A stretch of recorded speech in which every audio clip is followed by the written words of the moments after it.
All right. In efforts to respect everybody's time here, we'll get going. When people jump in, um, they can catch up, and we'll be sure to kind of try to revisit who everybody is in the stories. But just a short introduction for those of you that are here. My name is Matt Owens. I'm a former college baseball player, played at St. John's and at Long Island University. Um, I'm now an entrepreneur, and on top of that, I also am the co-founder of a group called the Athlete CEO Group. So what that is a little bit is it's a group of kind of exactly what we have here of former college athletes who are now professionals. And the big thing is that they're willing to donate their time and to help and mentor. And that's why they show up and do what they do here for us. And they're willing to help student athletes now. The cool thing about it is all of our stories are kind of similar, whether we played soccer, basketball, track and field, baseball, whatever it may be.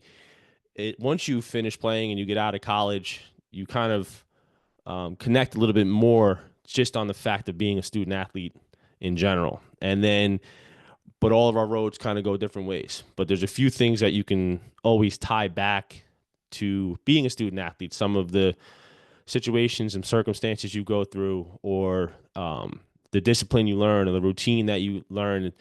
Those things we kind of relate on now, currently, and we take them into our professional world. So the goal here for anyone who's here now is every single one here, and I'll let them introduce themselves, but they're all doing really, really cool things, really successful things, but from different backgrounds. So we have entrepreneurs here, we have the financial industry, healthcare, and so on. So this is honestly for you guys to have access to them and be able to ask questions. It could be from what their plans were during college compared to what they're doing now, interview processes, moves that you feel you should be making or wondering if you should be making to position yourself.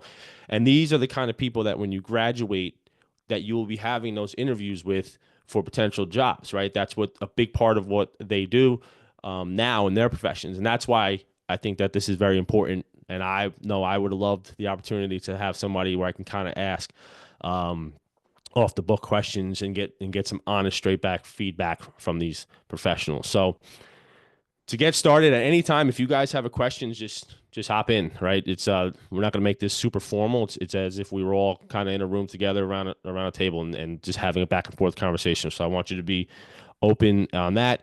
But I will ask some questions. I'll get them going and introducing themselves and telling you a little bit about themselves, and then we'll dive into what each panelist is doing a little bit. And then you guys, when you hear something interesting or you have a question pop up, just ask it. But to get started, I'm going to have each one of them go through individually. And Anthony, I'll start with you. If you can give a little background description of the school that you went to, sport that you played, and currently what you're doing, and just let everybody know where you are now. Yeah, absolutely. So I'm Anthony Cirillo.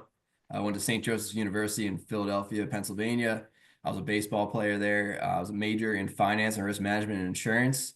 And that risk management insurance degree led me to my first job, my job now, which is as a vice president of Connor Strong and Bucklew, which is an insurance brokerage. We do property and casualty and health benefits. So that's what I'm doing currently. A sales guy essentially. So I know it's a long title. I'm just a sales guy. I sell insurance. So yeah, it's really all stemmed from my major at Connor Strong, and that job that I got actually came from our center fielder's dad, who's our CEO. So how sports lead to your current jobs or your future jobs. That's awesome. Yeah, that's really cool. The direct connection to a teammate. Um, Alex, Marin, if you guys want to jump in and kind of give a little background of who you are and what you're currently doing. Yeah, absolutely. So I'm Alex Marin. I went to Fairfield University and Temple University to play soccer. And right out of college, I co-founded a financial literacy platform with my partner here, which basically helps student athletes become more financially literate before they leave university. Yeah, That's I'm awesome. Alex Alvera. Also went to Fairfield University, played soccer there for 5.5 years, and like Maren said, we co-founded the Financial Launchpad again, just trying to prepare student athletes and fill that financial literacy gap that is super apparent in our country and especially in our generation. Yeah, really cool stuff. Thank you guys. Eric, Eric Plummer, you want to jump in and tell us about yourself? Yeah. So Eric Plummer, graduated from Princeton University, track and field. Shot put was my specialty. right now I work at Silicon Valley Bank, now part of First Citizens. I'm a managing director of sales strategy and risk management.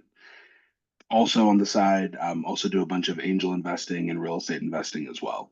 So super excited to chat and share more about my story. Yeah, thanks. Yeah, yeah. Eric's got a cool story, and definitely as everyone's introducing themselves, just be sure to try to brainstorm and think of some questions um and whatever makes sense to you guys. Sean, you want to jump in and tell us who you are and what you do? Yeah, good afternoon, everyone. Sean Batiste, graduate of Fairleigh Dickinson University, played men's basketball there 4 years, 3.5 year starter. Now I am in healthcare. I'm a healthcare executive, executive vice president and chief people officer. So I run HR, payroll, employee health, and a couple other divisions within a pediatric health system based out of Wilmington, Florida, Wilmington, Delaware, and Jacksonville, Florida. And we're in 6 states right now. And my current career has nothing to do with what I majored in or what I thought I would be doing. So let's dive in there, Sean, because that's probably pretty relative to a lot of people. What did you major in when you were going to college, and then did you ever even start a job in there, or was it completely different once you graduated? Yeah, so I majored in business management, and I took one HR course in college, and I absolutely hated it. And I said I will never work in human resources. And then I got hurt playing professional basketball, and starting out my career, and met I think someone had mentioned something about a mentor or someone connected through a teammate. My mentor came and watched games and knew me through basketball, and that began my career in healthcare and in HR. That's awesome. And then, and you talked a little bit about that, and it sounds like your story is kind of similar too, where you worked with somebody in your network, and then you were able to turn that into your career. What is it about what you do now that you think you relate to, that you enjoy, and that's helped you succeed in what you call sales and Yeah. insurance? Yeah, so I actually started for my company on the servicing side of things. It was a 9 to 5 job, pushing paper. That's where I got started, but I really didn't love it. It didn't really have that type of how sports, you're always working towards something. Whatever you put in, you get out. And I wasn't really getting that where I was. So I actually switched to the sales role about 3 years in. And from that, I think just the self-discipline that you learn from sports. I think one thing I lost right after I graduated was that structure. There was a lot of free time after sports ended, and I thought, all right, now I have all this free time, I'm not going to do anything for a few hours, sit on the couch, play some video games. I realized quickly that I needed to have some structure, like I did during my playing career, to be successful. So, I think that's one thing from sports to take to the next level is that the structure you have while you're playing, the practice, maybe type out a schedule. Here's what I'm going to do for the day and hit everything. I think that's very important to keep going after college. Yeah, that's awesome. And then Alex, Marin, for someone like you guys, where you went, I guess, directly into entrepreneurship, right? You guys had a plan when you were playing, you were teammates, and then you decided to start a product in the financial or service in financial industry. So how did that come about? Was that something that you guys always knew you were going to do, or how did you get to where you are now? Yeah, I think I always knew personally that I wanted to do something on my own. I guess when I was younger, kind of earlier in my college career, I didn't know exactly what it was, but becoming a more senior member on the team, I had a lot of teammates coming to me asking me about personal financial literacy and what they should do to set themselves up for life after college, and saw a few guys close to me make some big mistakes that kind of set them back. So that kind of opened my eyes to the gap. Thought we had the means and the ability to solve that problem ourselves, and decided to commit to it and do the best we could to help everybody around us. Yeah, and we went into it together. I think we really meshed and found a lot of similarities in our thought process, in the things that we had as ambitions, in the goals that we had in our lives, and that all aligned. Obviously, the work ethic as well, from being student athletes and being able to collaborate in a way that's very high pressure and intense, and it translated super well into business. And now we're here, we're doing it together. We're very, very like-minded, and it's translated both on the field and into business as well. Yeah, that's really cool. And the fact that you guys are still together and doing it together ties directly to working with teammates, which I think is cool. It's a challenge, but um, obviously you guys were having those next level conversations as players, I'm assuming, which is cool to prioritize that a little bit as well. And then Eric, with Silicon Valley Bank, I mean, that's a huge name. Um, we all heard it in the news years ago, and then now to be doing what you are, but was your journey to Silicon Valley Bank, was that what you projected, or when you got out of college, were there a lot of different things that you tried before you got where you are today? Yeah, no. So quite a few things were tried along the way. So started off, left Princeton with an internship at Under Armour. Um, Realized that they weren't going to pay me enough to stay around. Trained for the NFL Combine. Realized I wasn't going to be an NFL player. Pivoted there. Went to business school. Left there. Went to Capital One for about 3 years. Dabbled in e-commerce, some entrepreneurship, some consulting, and eventually found my way to Lyft. So I was leading Lyft's operations in Michigan and Ohio, and then in New Jersey. And after that is when I found my way to Silicon Valley Bank, really much more as like a strategist than as like a true banker. And have kind of over my 4.5, 5 years there, like really grown into the role I have today. Yeah, that's awesome. So some journey along the way, some changes and pivots, which I'm sure um, was that what your plan was when you were going through it, or was that just kind of, hey, this is No, where I am now, I, and I got to I, make a move? yeah, yeah, I don't think I had a plan, to be honest with you, right? Yeah. Like my plan was to be the best athlete I could be, right? I was lucky enough to be on the junior USA team, so I was like, oh, maybe I'll go the Olympic route. I competed against guys who have won multiple silver medals and are like top throwers in world history. And I was like, oh, like that'll be fun. Realize you're not going to make any money doing that, and was like, what do you do next? And you just fake it every day until you figure it out. That's the reality, and I think if I could impart anything on anybody here, right, it would just be a little bit of like thoughtfulness goes a really long way, right? You don't know the path you're going to take. But to Sean's example, even to Anthony's, right, there are people that are going to cross your path that are going to be able to open doors for you. And like being able, willing, and open to having conversations with them is such a big thing, especially as you're figuring out what matters, what works for you, because you often won't know the answer, and you often won't even be able to realize in the moment what is that thing that really is that spark until you look back 5, 10 years later, and Sean talks about his mentor and Anthony talks about his teammate, and it's like those are those big interactions that are those like once in a lifetime kind of moments. And then for Alex Marin, so being an entrepreneur, starting your own product is not the typical step right out of college, right? So as Eric talks about it a little bit, we're trying to figure it out, and not really sure where you want to go. It seems like you guys were kind of sure on what you wanted to do and where you wanted to go. How has that been? Is this? It's, I guess, a two-part question. Is this your first time as a startup, and then has it been what you expected it to be? It's funny. I think maybe the way we communicate it makes it seem like it was we hit the bullseye on the first attempt. It's far from that. We were guys that tried literally everything: e-commerce, drop shipping, crypto trading, really anything that we could to try and be a little bit unique and not follow the traditional route. And it didn't work, and it was tough, and we pivoted over and over again.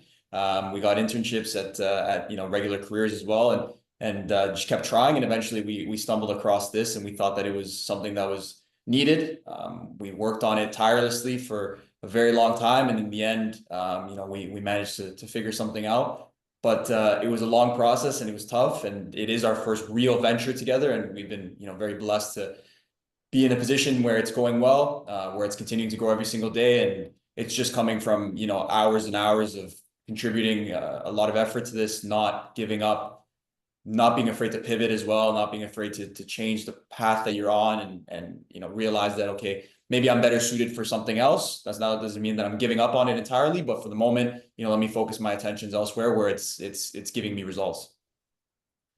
Yeah, that's really cool, and I think that's a story that all the students in here should just really understand, is that when you get out into the professional world, for me at least, you look at everybody when you're getting interviewed or you're going to to review options, you feel like everyone has it figured out and you feel like you're behind. Well, at least I did. There was a part where I guess you can call it being intimidated. You could feel like, hey, I don't have it all figured out like a lot of these people do. And reality is, once you get in and you get through, do the job and you're in the job, you start to realize that you do have all those skills that it takes, or at least some of them. And maybe you don't enjoy it as much as you thought. For Sean, you talked about you didn't want to be in HR, and then you are in HR. What was it that you were able to kind of attach to that you could say, hey, I can make this work? And obviously where you are now as an executive level, obviously there's skills that you have. So how'd you maneuver that in that field, and then what'd you apply to make it work? Yeah, so a lot of hard conversations with myself and self-reflection, and really being a sponge, right? I always felt that when I got hurt playing ball, that I still wanted to go play ball, even to this day. I want to go back and play ball, play ball, play ball, and going through learning experiences and meeting different people out there that either had athletic backgrounds or didn't, and I saw how they were impacting the world. That's what got me into healthcare. Every single day, every decision I'm making is impacting. Now that I'm in pediatrics, 100%, it's impacting a kid, right? And being on a team sport, you love that. Yes, you could be the top scorer, you could be the best defender, you could be the water guy or gal. You're all part of a team, and that collective effort is what keeps me going in HR and in healthcare. And the other thing I would add to that, Matt, is, you know, in my field, again, I have a unique opportunity to help many people. And from the HR realm, when I look about the legacy that I want to leave in life, is how I help others and lift others up. And in HR, I have full access to the business. I'm making decisions on who we're hiring, who we're keeping, who we're developing, how we're compensating. So from the HR realm, I have a deep impact into over 10,000 people that I lead now. So it's good. And I heard a quote the other day, actually last night, and it really resonated with me when I was preparing for today.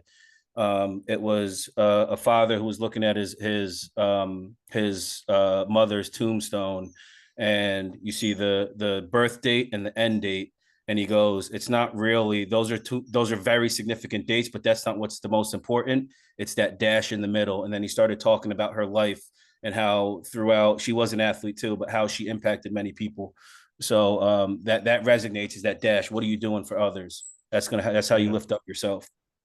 Yeah, that's awesome. I mean, the chance to get to make that impact on such a general space is really cool, which is what I admire about what you do.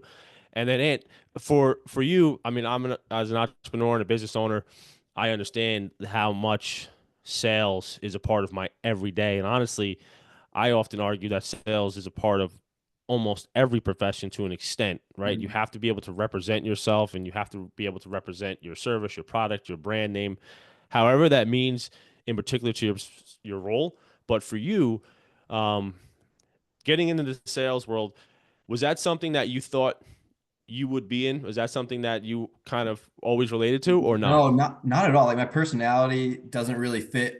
If you look at like to me, I think sales like a car salesman, like a guy who's going to pressure you into buying something. That's not my personality. So I never thought it would fit me. But now, as I saw what happens in insurance sales, it's long-term relationships, getting to know people, building that personal relationship with a potential client that leads to future success down the road. Like that's who I am, and that's what fits my mold.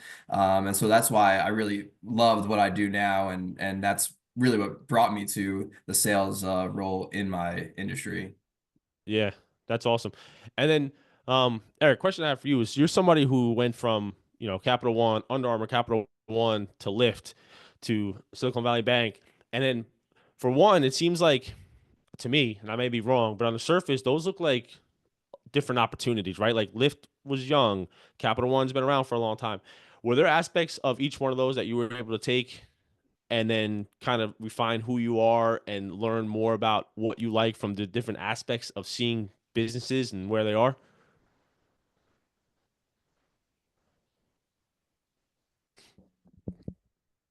You there, Eric? Yeah, I'm Can here. everyone hear Can you me? hear me? Yep, I can hear Oh, you. Can you hear me yeah, now? yeah, I got you. Yeah. Cool. Did you hear my So question or I no? It was a good one. It was long. Yep, I heard your question. I heard your question. It was long, but it was good. But I still love that. No, Thank you. I think the thing that's been most interesting about all of those careers is that you're right, they have been very different. And I think for me, one thing I did want from a career, or I did want from my journey, was to be able to have this diversity of experiences. I think for me, the ability to be comfortable in any business room that I walk in has been like a goal and a focus of mine over the course of my career. And when you think about Lyft being a startup and running your own startup, and Silicon Valley Bank being a financial services company that collapsed, and Capital One scaling over the last 45 years to where it is, um, you're constantly learning, right? And I think if you think about careers and opportunities and how those things evolve, right? The thing you take from sports is that every situation is different. You can prepare your jump shot all day long. You can prepare your swing all day long. You can prepare for that penalty kick. But the reality is that you have to be ready for being in all those different rooms, right? Some are high pressure, some are lower pressure, some are looking for you to be a strategist, some need you to be an analyst. And that ability to be a true career athlete was something I actively have sought out. So as I said before, like I didn't have a plan. The one thing I knew is that I didn't want to have just one experience. I wanted to have a bunch, and I wanted to continue being as well-rounded as possible. So that for me has been like an active pursuit, and it's been probably the most fun. Some people would say, well, it would be easier just to be a consultant. But frankly, being inside of companies is how you really get to know them, learn them, understand them. And there's something different about being a part of a team versus being like a mercenary to a team. Yeah. Yeah, that's cool. And then on the other end, Alex and Marin, when you guys are creating the financial launchpad, it sounds like you took it from issues that you knew as student athletes, right? Where everyone sitting here knows we don't have the most time. We don't have a lot of opportunity for internships or jobs to really get started when you're playing sports all the time. So you're creating something almost right out of college. And how are you figuring out those day-to-day challenges, right? Without the experience of, say, like Eric, who's been through a bunch of different businesses and seeing some really big businesses on the inside. How are you guys managing that aspect of it? Yeah, I think one thing that's been super helpful for us is we've had people that we can lean on, whether it be our parents who have business experience or mentors who are kind of down the same path we are, just farther along, has been super useful. And the other thing I would say is because we lived in the world of an athlete and we knew how the systems work and how kind of things are operated within an athletic administration, it kind of let us kind of take our background knowledge and then apply it to something that we're doing now, right? So I think that's important, whether it be entrepreneurship or anything else, is knowing your market and kind of knowing your potential consumers.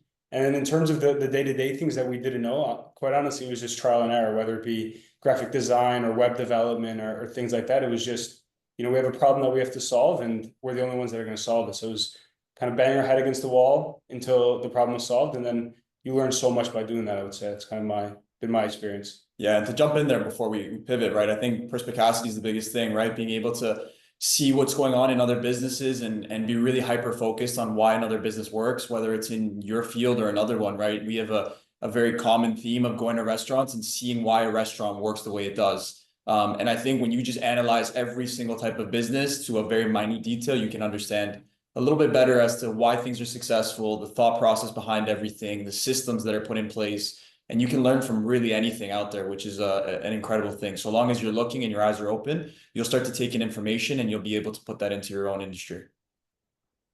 Yeah, that's great advice, right? Just kind of be aware of, especially if you're into the business or entrepreneurship, just being aware of how things work, right? Because there's an art behind all of it. The restaurant you go to, where you get your car tires changed, whatever service, there's art to it, and you have an experience. So studying that and understanding that is key. And then, Anthony, you mentioned that you don't have that typical personality for what you do, at least in your opinion. That, so what makes somebody successful in your world, right? Of sales and a lot of high pressure moments, and I'm sure all the standards that you have to meet up to keep your career and obviously make a living out of it. What are some of the characteristics that you have that you learned younger that that succeed well in what you do? Yeah, I mean, self-discipline is one thing I think that's very important that you learn as an athlete. Like no one else is going to do it for you. You got to do it yourself. I think that's very important, like a big thing you learn from sports. But be genuine is really the biggest thing I think in my industry. There's a lot of people that are fake out there that try and make it like they know everything and they're going to lead you a certain way so they can make a sale. And at the end of the day, this is a very long life, a very long career. Don't sell yourself. Don't sell your soul for one sale. It's a long-term play. Like I had a example this week, a guy I was working with. The best opportunity was not with me. There was a better option with somebody else, and I straight up told him like, "Hey, I would go that direction. It doesn't make sense. Like this is not our time. At some time we'll work together." And the response I got from that was a million times better than someone if I was tried to force it down his throat. And he said, "No, that opportunity would never come back to me." So long story short, just be genuine. And I think that's in any career, especially in mine when there's a renewal every year and they're going to come back to you. Just be honest with people. I think that's very important. Yeah. And then, um, Sean, so I assume you're responsible for, like you said, onboarding, um, and interviewing process. So what are some of the things that, as somebody in your position, when you're going through the interview process, that you see where potentially, um, maybe younger people can make mistakes in interviews, maybe they're not prepared, whatever that you see, and then the ones that you see that you feel really comfortable and you're going to hire on the spot. What would be some advice for some of the students in here where they're looking towards, hey, I know I want to start this career, and they're going to be sitting in those interviews? What do you see on a day-to-day basis that helps you make your decisions for your company? Yeah, great question. I'll double down on what Ant said and being well, I'm just going to word it slightly different, but it's the same theme, being your authentic self. I'm trained to interview. I'm trained to read people. So I can tell when you come in and you give yourself a little bit of an elevated experience, right? Or you're not true to the work that you've done because you've elevated your title or chat GPT or whatever AI technologies out there to give you a little bit more credibility. I think that's a big misstep, right? And I think being an athlete, you already have a leg up, in my opinion, right? Because it's what everyone's talking about here: the discipline, the early morning practices or late practices, the games, the travel, the balancing your social life, the schoolwork that you have to complete in order to graduate. So you're learning so many soft skills at such an early age that's only going to be built. It's going to only frame your entire career. Um, the other thing I'll give you is ask questions, do your research and your homework. No different than game prep, right? Or match prep. The more practice you put in, the better you'll perform. And this might be controversial, but I'm going to say it. You don't have to push for money up front. Don't let that be your driver. Be your authentic self. The money will come. You should know your self-worth. But when you lead in an interview of how much are you going to pay me, or I'm trying to negotiate all ridiculously, it doesn't always leave the best taste in whoever's across the seat from you. And again, interviews are always a two-way street. So make it conversational and be yourself, right? The person interviewing you puts their pants and shirt on the same way you do every day. Yeah. Yeah, that's really good advice too. I mean, as someone myself who hires and it's a big part of what makes my company go as a small business owner, that process is key. I've made so many mistakes there, and we have to correct them early.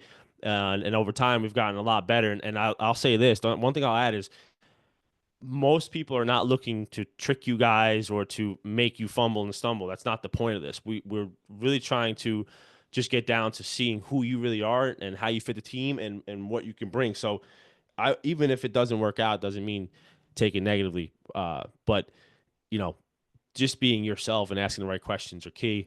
Gabriel has a pretty good question here too, as far as putting yourselves out there in terms of resume or networking, and then approach to looking for job opportunities. Eric, if you could jump in here for somebody who has who's been through it, then also I think you manage a team as well, so you understand the moving pieces from both sides.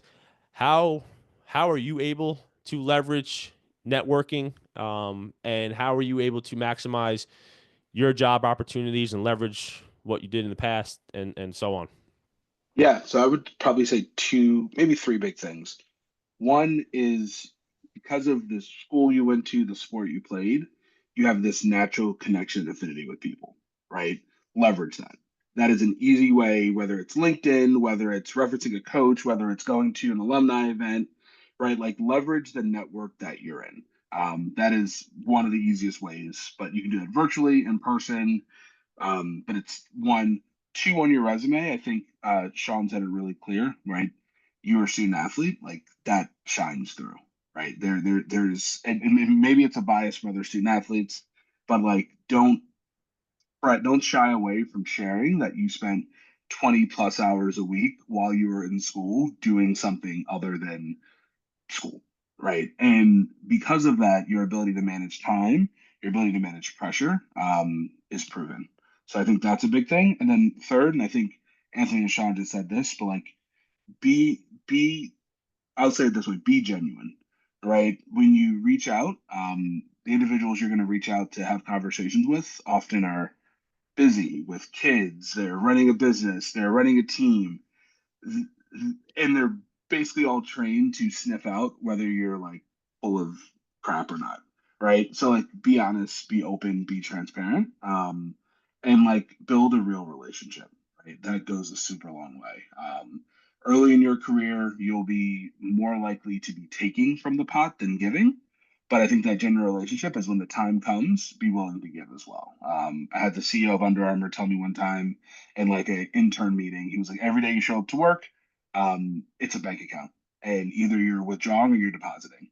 And he was like, if you are withdrawing every single day, at some point you're gonna bounce a check, right? You're gonna have nothing left to give. But if you're willing to put in every single day, when it's time for you to withdraw, nobody will even bat an eyelash, right? They'll expect it.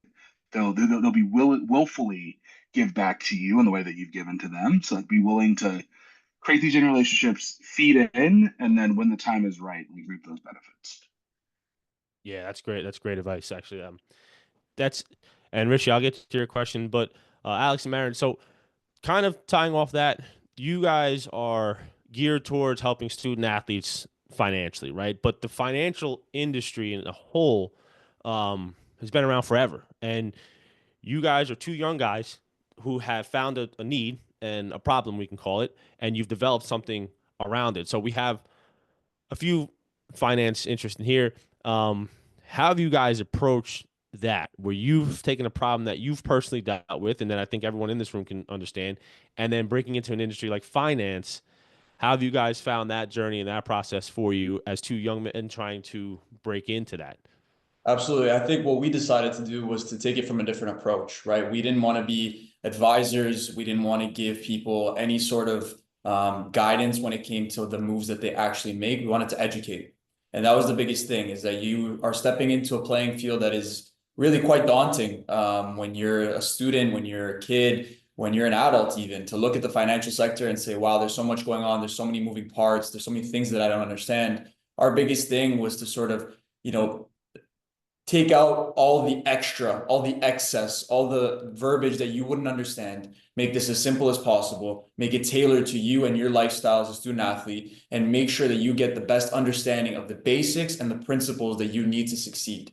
Whether you go on and look into niche topics, into a rabbit hole that it might be more complex, that's on you. Our biggest thing was to get you to a point where you feel comfortable in managing your finances in terms of budgeting. You understand how credit works. You understand how getting a mortgage works. You understand the core values of each of those pillars, and that way you can be successful. Yeah, and I think, speaking on it just from a finance major myself, I study finance in undergraduate and then graduate school as well. I think that we spend so much time learning how to manage a company's balance sheet or how to analyze an income statement, and then no one tells you how to manage your own bank account, right? So that's kind of where we saw that need is I've been a finance major for 5.5 years, and I've never had a personal finance class, and nobody's told me how to build credit. But I can do everything for a big corporation. I can't do anything for myself. So that's kind of where we decided to step in and try to give everybody else, a leg up, as opposed to the traditional financial education, or something that we see super common is a big bank coming into an athletic department, giving a 1-hour seminar, trying to funnel kids into their credit cards, and then that being the last that's mentioned for the rest of the year. So that's kind of where we stepped in.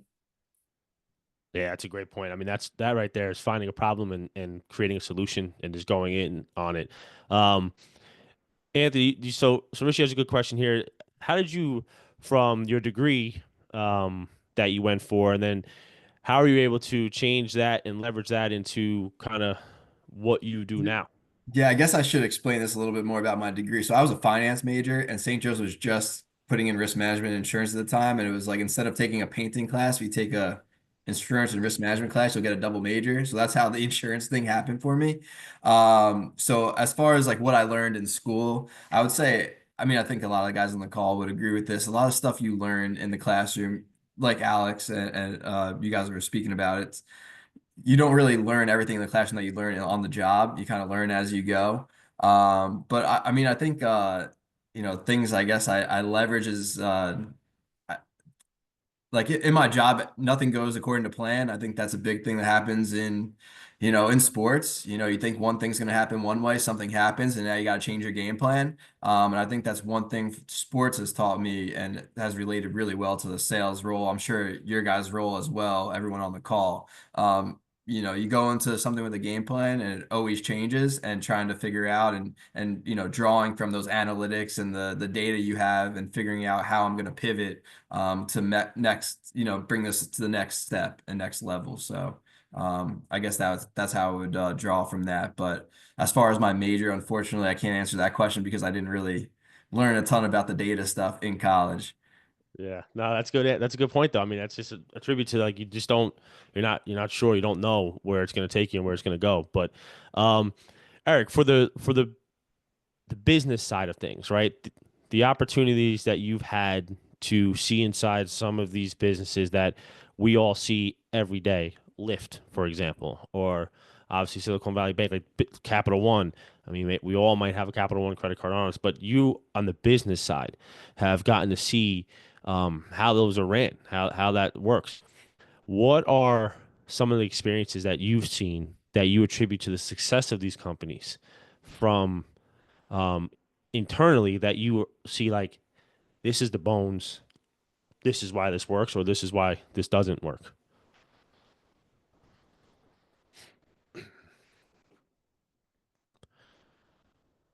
Yeah. So I think what's interesting when you think about these companies is everybody assumes that there's some magical answer for how all these things work. And the short answer is you realize, especially the higher up you go, everybody's making it up every single day. That like I think the point maybe what Sean made is that everybody puts on their pants and shirt the exact same way. And that there really isn't a secret recipe to success besides just continuing to run through the wall, right? I think if I were to give anybody any bit of advice, it's like I think everybody should get into at least at one point in their life some sort of sales or entrepreneurship role, realizing how to work through adversity, how to take in new data points and facts, how to pivot quickly, how to adjust, how to be nimble. Because even in a big company, that's all you're doing all day long. I think we have these beliefs that these big systems just know how things work. And in fact, they just see more shots on goal, so they're just learning faster. But there's not a mystical playbook or a magic pill that happens here. So I think one thing about sports that you learn and that I think you've all experienced is that no matter how good a team is, like everybody's vulnerable any day. And your job is to go out there and to really like put in the work to make it happen. So I think with these big companies and their big stories and all the things that are going on, I can tell you tons of horror stories that would scare the pants off of most people about how these companies truly and really do operate. And just the take home is that they make it up every day and they hire smart people who want to work hard, who want to go figure it out to like make these systems work. But it's just people working together to make these things possible. Yeah, yeah, really cool. And then Haley has a really good question here, and Eric, I'll stay with you on this one. For how are you able to, and Haley, you can correct me if I'm misinterpreting this, but how are you able to um, leverage yourself and get the most out of the day to day when you got to a job? Because Eric, I could tell you, and as you guys ask questions and learn more, hopefully from him, um, Eric carries really big roles in these really big companies. And I don't think you get there unless you position yourself the right way in the company, make an impact. So, what would be your answer to that question, just to how you were able to do that within those companies on your day to day? Yeah, so it's probably two things. One is that I think big roles, big opportunities beget other big opportunities, right? So sometimes it's literally as lucky as getting that first shot in the room that begins to snowball its own way. But two, it is just being a voracious learner and always being willing to like put your hand up, right? This is yet again, there's no secret sauce at a lot of these companies besides people and people working hard.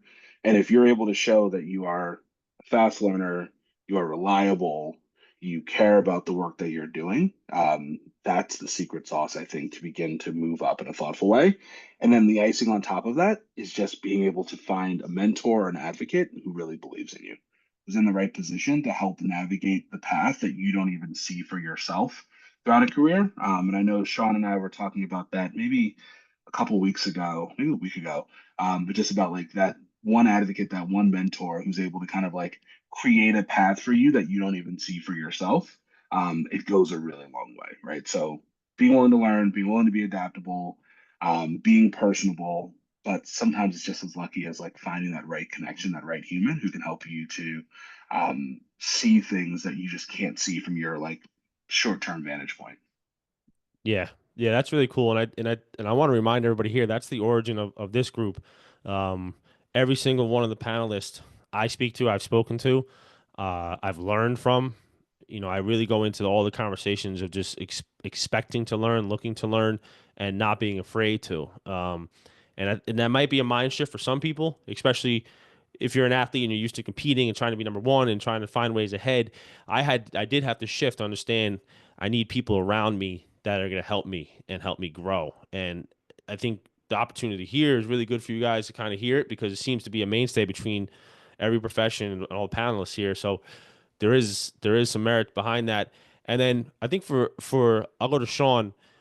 What should today's student athlete be doing right now to position themselves the best to get into the corporate world? Should it be having a LinkedIn? Should it be searching for internship opportunities on a limited time?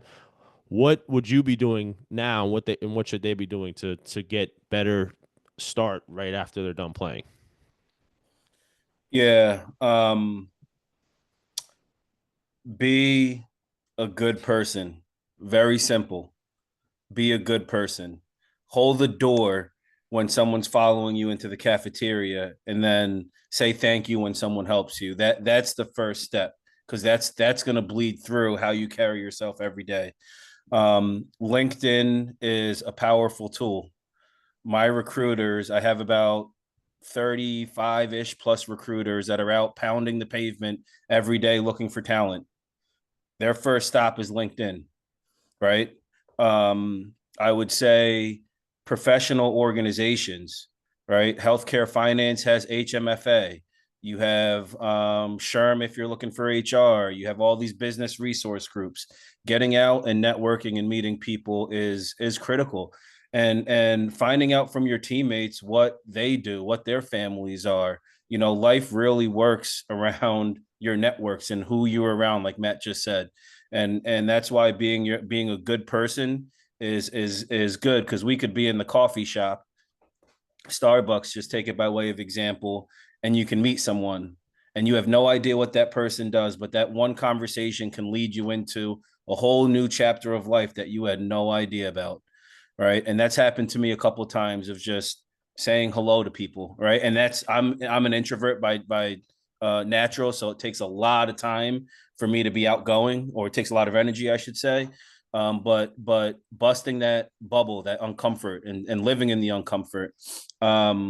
And the other advice I like to give is, because everything is tech driven now, how you show up on all your social platforms stays with you for the rest of your life.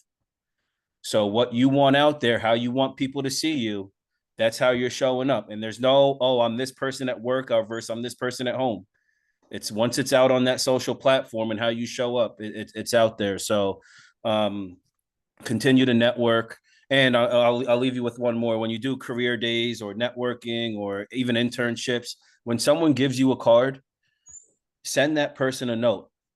That's now someone in your Rolodex, and highlight one thing in that conversation that you can follow up on and just say a thank you, right? Plummer and I had lunch recently with the head of a school, picked that one thing from the conversation, and I sent him a thank you note immediately, right? And then that person now becomes part of your network, and you'll never know when your paths cross again. And Yeah. I'm gonna jump in there real quick because that individual literally, I saw him 2 days later, and the one thing that he flagged was he was like, I can't believe Sean took the time to send me that note. And like that is like such a small thing. And like I saw it and I was like, oh, that's just Sean being corny. And I kind of just moved on, right? I've known Sean for 20 years at this point. But for real, like that individual literally came up to me the next time I saw them and they made a point to let me know how much that note from Sean mattered to him. So that point Yeah. I will triple +1 on that one. Yeah. And that's just effort. And we're all used to that as athletes, just putting that little bit of extra effort in. That's nothing that is hard to do. It's just literally putting that effort in and being disciplined to do it. And then Alex and Marin and I have a couple more questions, and I want to open it up, leave some time to open up to you guys, student athletes, to directly ask back and forth. But so Sean talked about a little bit how to position yourself from his world.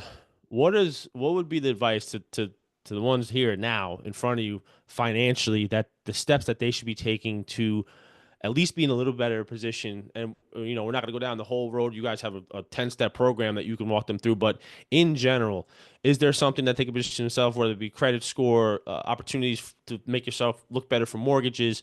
What would you recommend to a student athlete right now financially that they could do tomorrow? Yeah, I think my two pieces of advice would be, one, really learn how to budget. I think that's something that's very underrated. And especially when you come straight out of college, you're not making as much money as you made down the line. Budgeting becomes super important, right? Every dollar does count, especially in the beginning. So that's definitely a piece of advice. The second one would be to start looking into credit score. Because when you want to buy a car, when you want to buy a house, you need a track record of timely payments and things of that nature to put you in the right position. So I think budgeting and credit score, for me, would be the two most important things to start while in college. Yeah, that's awesome. Yeah, it's great feedback, and it's incredibly important. And also the credit score is something that you can't run from either, right? That becomes a true skill, it's a true power leverage point for you guys. So that's great advice. And then we have a good question. And Sean, I'm going to bring this back to you quickly on office politics as someone in HR. How would you recommend navigating that, presenting yourself in the office, especially in today's world? What do you look for, and then what do you expect from your employees? Yeah, it's a great question and it's a hard question. And I would say come back to being your authentic or whole self, but also here, you still got to let your guard down a little bit and slightly and have a little fun while in the workplace, right? Regardless of what setting you're in. I've been everywhere from an intern up to white shirt, suit every single day. And you have to bring a little professional levity to the conversation and the dialogue, right? And I think that's part of the benefit to my comment earlier that we have as student athletes. We know how to deal in different environments when the stress is on, the pressure's on, and still staying true to scoring the goal, hitting the shot, whatever it be. I would also say a big no-no in my entire career. I've never seen it work out. And I'll just be honest with you. I've never seen it work out for the better for both parties. Relationships at work are always tough. So I'm not saying it wouldn't work, but if you're going to work and you're going to find someone at work in your same department, you'll probably end up transferring and God willing it works, but it could always open up doors for you to get into some trouble. And again, social media, it comes back. And as you move up the ladder in your career, you'll be offered events, going to events, even if you're networking now. If you do drink alcohol, watch your alcohol intake. when you're out and you're networking or at business meetings, because that's again a reflection of who you are, and that comes into whether I'm going to partner with Plumber or not on a business deal. So it comes back to being your true self. And work, while I have a lot of fun, I have a lot of great relationships at work, I am not at work in the same way I would be at a cookout with Plumber and Matt, by all honesty. Right. So how you show up in that setting, it does truly matter. Yeah, totally. And as an employer, I'll just say this to all of you is, honestly, we look to protect the business right away. A lot of times those things, those instances don't fall in your favor. So just being conscious that you're representing yourself and your livelihood, and then the network that you have, it just always should be the priority. Hey, Matt, And one more thing. Matt, Oh, oh, I'm sorry. Go ahead, sorry. Sean. No, go No, ahead. I'll just add this because Matt, that's a great point. And Plumber, I think you said this earlier, I don't remember, but it lasts with you your entire career. And that's not to put fear out there, but it lasts. You can overcome it, but it's going to be harder to climb the hill if you have one of those slip ups early on in your career. So, yeah, sorry, I just wanted to add that in because that was a great point, Matt. Yeah, just the Matt, the office politics. I think the biggest thing for me is getting to know your coworkers on a personal level, get to know them outside of work. Maybe not like what Sean was talking about with the relationship stuff. Definitely stay away from that, but more of just, get to know who they are, their family, what their interests are. And I think that's kind of a lost art right now with the Zoom culture and the working from home. I think there's not a lot of coworkers have relationships where like, you know how their family is, what's going on. I think that's very important whenever you get into a workplace.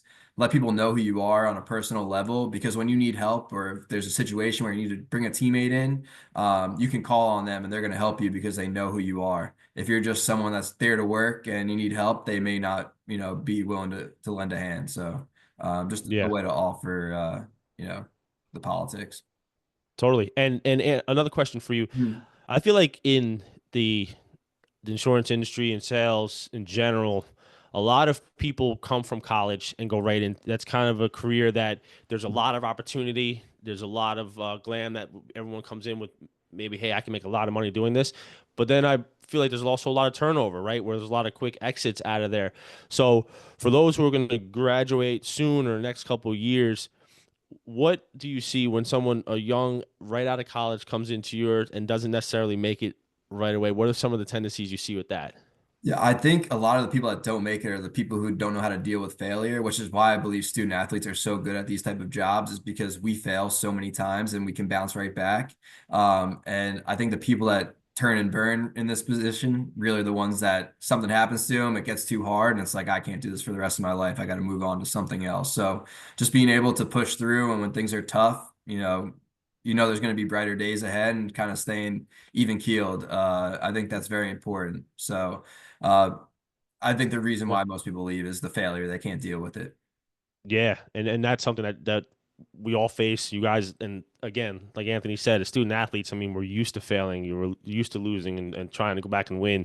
I can't tell you guys how relative that is to the real world and working.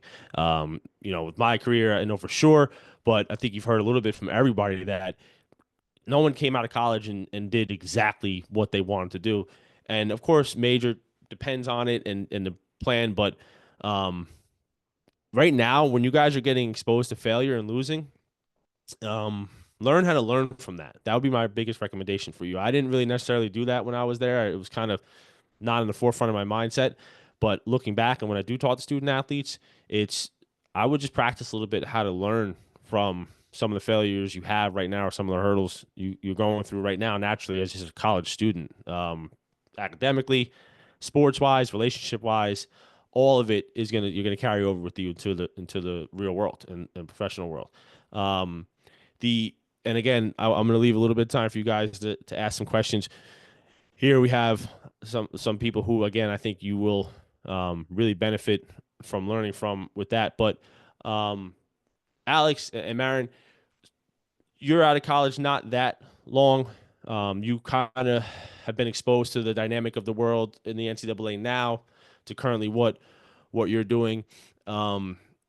I guess what would you say to the college student now? What would be your advice to the junior, senior right now who is trying to figure out what they want to do? Because I know for me, when I finished playing, I didn't really know what I wanted to do. I wasn't sure, and I had to figure it out. What would you tell them now, as a piece of advice, or tell yourself a couple years ago as a piece of advice to set yourself up to hit the ground running? I think for me, it was a lot of psychoanalysis, understanding exactly who I am and what makes me tick. When you really understand what your motivations are behind something, I think, for example, being a pro was the idea, right? And that was the dream. But I realized very soon after was that the dream stemmed from wanting to be financially free, wanting to be able to travel the world, wanting to be able to do other things. And that I thought that the only avenue to do that was through being a pro, right? Then I realized what made me really tick was I liked competition. I liked the engagement. I liked, the constant change of issues, right? New problems arise constantly when you're in sports. And I felt that in business as well.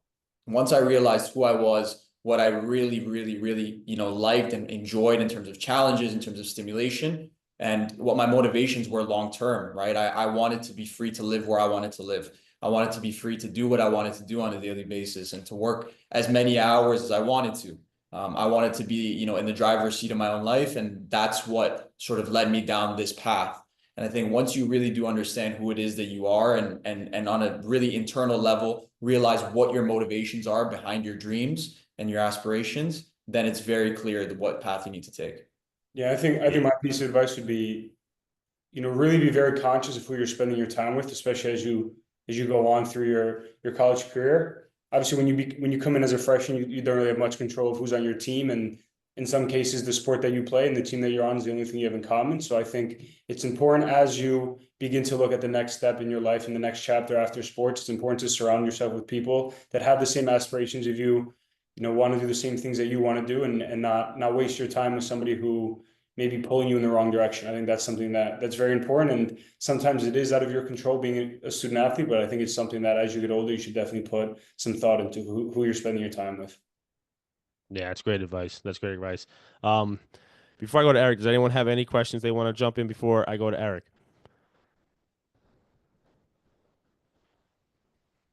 I just had a question. It's like, this is very specific to like a certain group of people and like, just student athletes in general. Cause like, amidst all the, economical stuff going on right now, like with all the jobs and stuff like that. I'm from India. And a lot of international students like struggle to, just get into the workforce in general. So, just like an open-ended question to everybody. It's just, how is it that like someone like me should navigate? Because like I like even personally I get a lot of like, oh, how should I get a job, or like, even for myself in my career, like how should I kind of navigate through all that challenges right now? So Yeah, I'll great. jump in just because I was an international student myself. I know it's difficult and I know it's a little bit of an extra hurdle. But if you're doing all the right things in terms of, the networking that you're building, the volunteer stuff that you're doing, as well as being an athlete, as well as trying to squeeze an internship in there, eventually somebody will see that value and they will give you a chance. And I think the biggest thing for me was, I wanted to stand out on my resume in as many ways as possible. So obviously being a student athlete is one of those things, but I really went out of my way to try and find some sort of volunteer work that I could do, whether it was, locally in the community, for a big time company. And once you find that, you're able to sort of differentiate yourself from the standard applicant. And it sucks, but you do have an extra challenge being an international. So you have to find a way to really, really stand out and really, overcome that. Yeah, great advice. Great question on that, Reggie. Um, so Eric, for you, I feel like through your journey, you are somebody who, when you feel like it's time to make a move or a pivot, you trust it and you do it. Um, I don't know if everyone necessarily has that skill, especially when you're young, and we sometimes lose some years doing something that we necessarily don't love. What would be your advice to a young student athlete who might not necessarily consider that a skill of theirs, and being able to trust your gut, for a lack of a better term, and continue to make decisions to put yourself in what you consider the best situation to succeed? as a young person in the work world? Yeah, I would say the same way that you invested in yourself as an athlete, whether it was the extra time in the training room, whether it was the extra shots, the extra swings, the extra kicks, the extra throws, you're gonna have to invest in yourself that same way throughout your career, right? And you're gonna have to look at yourself on a regular basis and think about probably a couple of things in my mind, right? Am I learning? Am I growing? Am I adding value? And if the answer to more than one of those questions is no, you're probably in the wrong place, right? And it's probably time for you to go find that next opportunity. If the answer to those questions is yes, dig in, right? Stay hungry, stay humble, and continue to drive. But if you're not growing, if you're not learning, and if you're not adding value, you're wasting your time, and that's your most valuable asset, right? I think a very close second to time is money, because money is the trade-off for time. And I think being able to invest that. But if you're wasting your time, your money is worth nothing at that point, right? Like you're going to not be happy. So for me, that's the big thing, is like really being thoughtful and methodical about when you make these decisions. Like they're non-trivial, um, but you've got to have a constant framework in place where you're thinking about this, evaluating, and making the right moves for you. It's a great point. Um, before I move to Anthony, anyone have any questions? Anything that they've heard so far that you want to dive deeper in, while we have the panelists here? Um, if not, oh, go ahead. Gabriel, do you have anything or? Yeah. Um, you all been I think you all been giving a lot of great viewpoints as well too.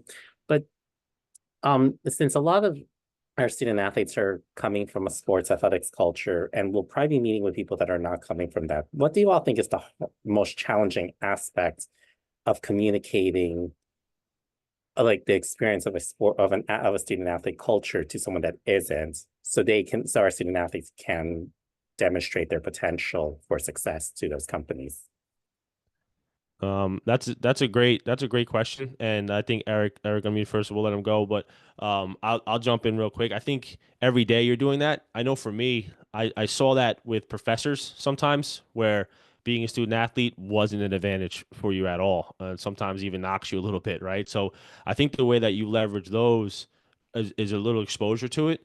But Eric, why don't you jump in here and give your input? Yeah, I would say to me, it's a couple of things, right? I think Matt makes a good point. For some people, that you run into, it won't be an advantage, but the reality is there's a couple of things. One, sports give you a ton of transferable skills, and your story, as you almost every interview opens up with, like, tell me about yourself, right? And that is your time to set the tone for the interview. And when you're doing that, tell your story, right? What about your student experience, your student athlete experience makes you different, right? And you can say it in sports terms, but honestly, you want to say it in transferable skills, right? Resiliency, ability to learn, um, ability to overcome adversity, the ability to collaborate, to partner, to be a team leader when needed, right? Like all of those things translate directly to the business world. And I think too, I think the other side of it, when you're talking to a non-athlete on the other side of the table, is just being really, really upfront about how much time you've dedicated to this craft, right? They won't understand that piece, right? So when you say you were a student athlete, they're like, "Oh, my son and or daughter plays little league t-ball, right? And they spend 2 hours a week playing little league t-ball." And you're like, no, no, no, no. This was 20 hours a week for basically 20 to 30 weeks a year in season, not including the off season, for 4 years straight, right? The amount of time you spend is in the thousands, not in even the hundreds of hours, right? And that kind of dedication translates directly to work, right? That's all somebody wants from you, is that they know that, like, Gabriel, that Matt, that Anthony, that Alex, that Rishi will all show up and just continually put in that effort every single day. And you can prove that, right, up front empirically, in a way that, like, most other people can't. That's awesome. Good advice. Um, do we have any other questions before I move to Alex Marin? Anything else, that any point that that hit a spot for you guys that you feel is important? And before we do, I think Sean said it earlier. Right now, what I would recommend is getting a chance to, after this, is just to kind of connect with everybody that's here. Right, you've opened the line of communication. This is a form of networking that you've all made that introduction. And if you do have LinkedIn, or if you don't, I recommend you get it. And you go to any one of these pages, you'll see what each one of these panelists have going on. And it's really impressive stuff. And it's a great opportunity to connect with that. For Alex and Marin, I wanted to, this is interesting to me, but you guys were able to directly leverage a relationship, a network, right? You guys met, you were teammates, you were able to leverage that and to work together outside of sports, which the way that I would put it is it's not as when you're a student athlete, it's you're disciplined, it's organized, you have to be here, you guys live together, you room together, it's a little bit more structured. When you get out into the real world, it's not as structured. Now all the outside factors start to play in, right, of life. How would you recommend to the student athletes now, if they do have a close friend, or if they do have someone who they spend a lot of time in classes with, or someone in a major, how should they leverage that? Is it make a connection, or is it open up about things that you may be interested in and see what the common ground is? What would you guys recommend for the student athletes here?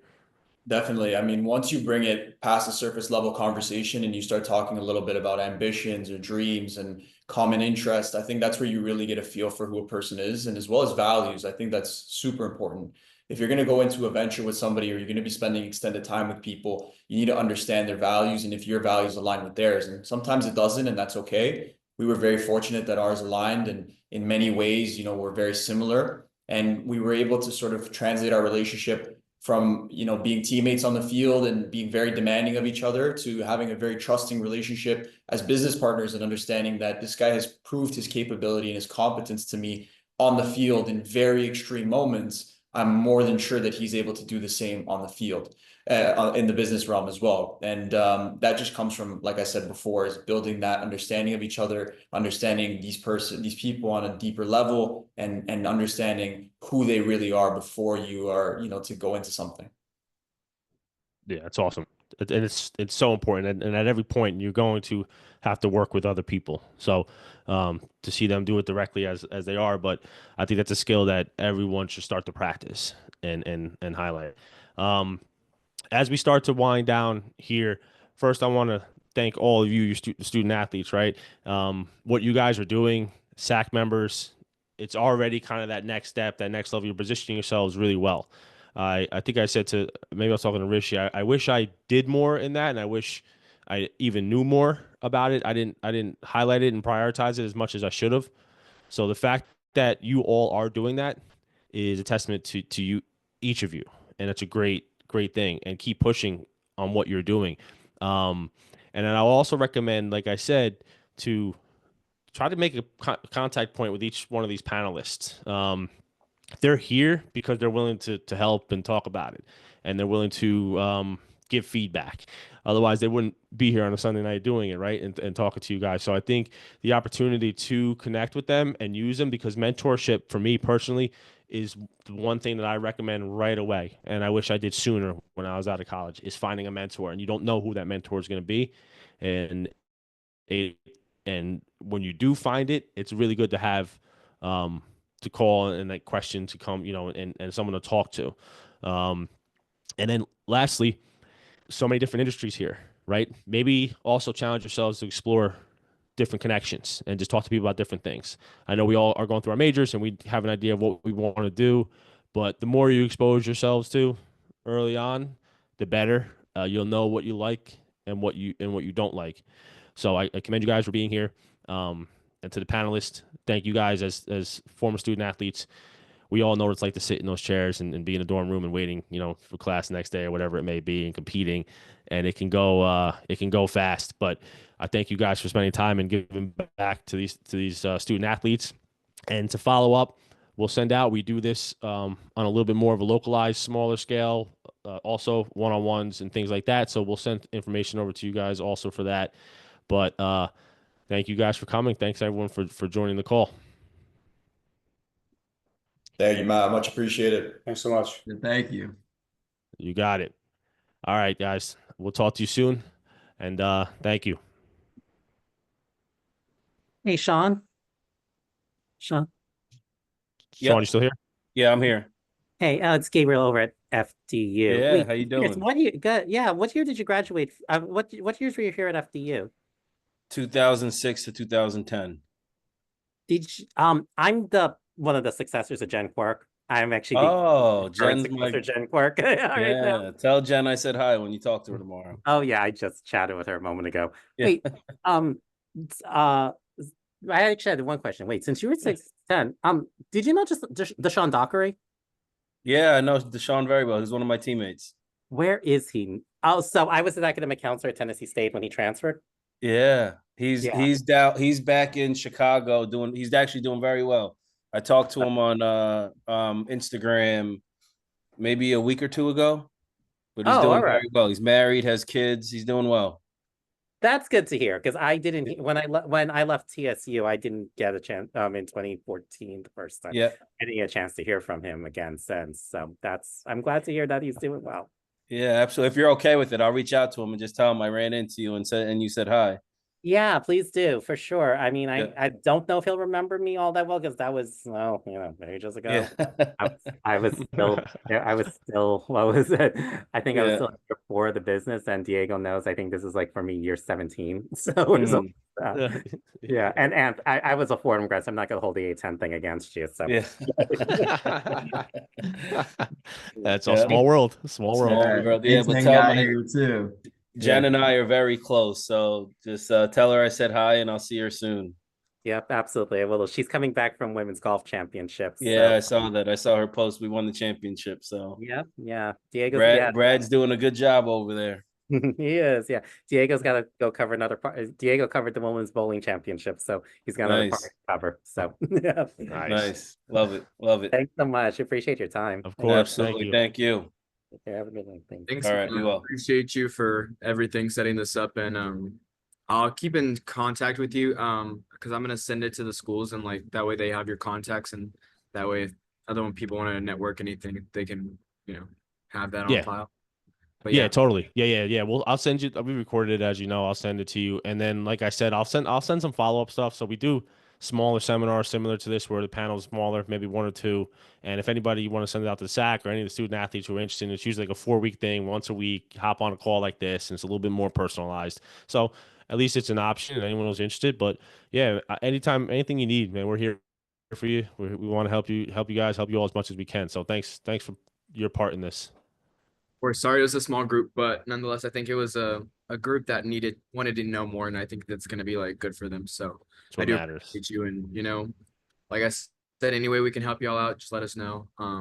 Like I said, the NEC SAC, we want to help our alumni out. We want to make sure we get people out there and see any way we can help our schools out. So we're here for y'all whenever y'all need it. Cool, man. All right, enjoy the rest of your night, and I'll talk to you soon. All right. Sounds good. Take care. Thanks. Bye-bye.